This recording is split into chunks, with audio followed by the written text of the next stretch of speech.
प्रस्तुत है विधानसभा में आज हुई कार्यवाही की समीक्षा। लेखक हैं समाचार एजेंसी यूएनआई के विशेष संवाददाता विनय कुमार।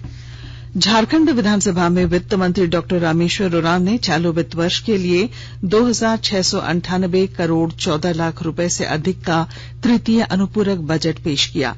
इससे पहले बजट सत्र के दूसरे दिन आज 11 बजे सभा की कार्यवाही शुरू होने के साथ ही बाबूलाल मरांडी को नेता प्रतिपक्ष का दर्जा दिए जाने की मांग को लेकर भाजपा विधायकों ने जोरदार हंगामा किया।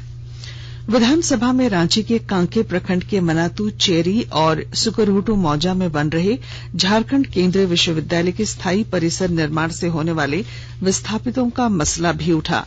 विधायक बंधु तिर्की के ध्यानाकर्षण सूचना पर राजस्व निबंधन एवं भूमि सुधार विभाग के प्रभारी मंत्री जोबा मांझी ने कहा कि जमीन अधिग्रहण की एवज में विस्थापितों का मुआवजा भुगतान किए जाने तक चहारदीवारी निर्माण कार्य पर राज्य सरकार द्वारा रोक लगा दी जाएगी। मंत्री जोबा मांझी ने बताया कि कांके प्रखंड के चेरी, मनातू और सुकुरहुटू में 139 एकड़ रैयती भूमि का अधिग्रहण किया गया, जिसके मुआवजा भुगतान के लिए करीब 604 करोड़ रुपए की मांग की गई, लेकिन उच्च शिक्षा विभाग की ओर से सिर्फ 35 करोड़ रुपए की राशि उपलब्ध कराई गई है। इसके बाद उपायुक्त ने पिछले वर्ष 3 जुलाई को भी फिर उच्च एवं तकनीकी शिक्षा विभाग को राशि उपलब्ध कराने का आग्रह किया। उन्होंने बताया कि 11 जनवरी को ग्राम सभा निर्धारित थी, लेकिन कोविड-19 महामारी के कारण कोई भी व्यक्ति रैयत ग्राम सभा में उपस्थित नहीं हो सका।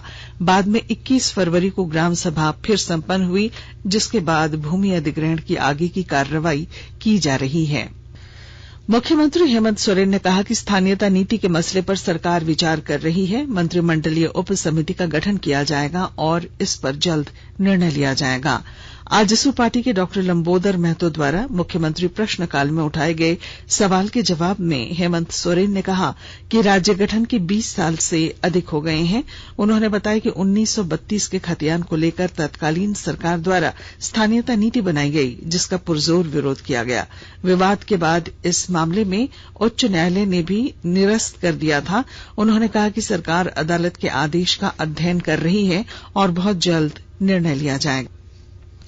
मुख्यमंत्री ने कहा कि झारखंड में फिलहाल शराबबंदी का विचार नहीं है। कांग्रेस की दीपिका पांडे सिंह द्वारा मुख्यमंत्री प्रश्नकाल में पूछे गए एक नीतिगत प्रश्न के उत्तर में उन्होंने कहा कि यह बात सही नहीं है कि सिर्फ शराब पीने के कारण ही महिला उत्पीड़न के मामले बढ़ रहे हैं। उन्होंने भरोसा दिलाया कि महिला उत्पीड़न नहीं बल्कि घरेलू हिंसा पर अंकुश लगे, इस पर सरकार काम कर रही है। मुख्यमंत्री ने यह भी कहा कि पुरानी पेंशन योजना को लागू करने के मामले पर आकलन कर फिर निर्णय लिया जाएगा। वहीं भाजपा की अपर्णा सेनगुप्ता और कांग्रेस के इरफान अंसारी ने जामताड़ा जिले में बराकर नदी में नाव दुर्घटना की ओर सदन का ध्यान आकृष्ट कराया। मुख्यमंत्री ने धनबाद और जामताड़ा को जोड़ने के लिए पुल बनाने का आश्वासन दिया। वहीं हादसे में मारे गए मृतकों के आश्रितों को 4-4 लाख रुपए मुआवजा देने की घोषणा की गई। मुख्यमंत्री हेमंत सोरेन ने भाजपा के नारायण दास के एक प्रश्न के उत्तर में अनुसूचित जनजाति की तरह अनुसूचित जाति, पिछड़ा वर्ग और अल्पसंख्यक वर्ग के छात्र छात्राओं को उच्च शिक्षा के लिए विदेश में पढ़ाई के लिए छात्रवृत्ति योजना का लाभ देने का भरोसा दिलाया। भोजनावकाश के बाद दूसरी पाली में सभा में राज्यपाल के अभिभाषण पर धन्यवाद प्रस्ताव पर चर्चा हुई। चर्चा के बाद सरकार की ओर से उत्तर देने के बाद राज्यपाल के अभिभाषण पर धन्यवाद प्रस्ताव को ध्वनि मत से पारित किया गया।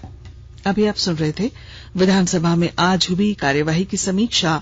लेखक थे समाचार एजेंसी यूएनआई के विशेष संवाददाता विनय कुमार।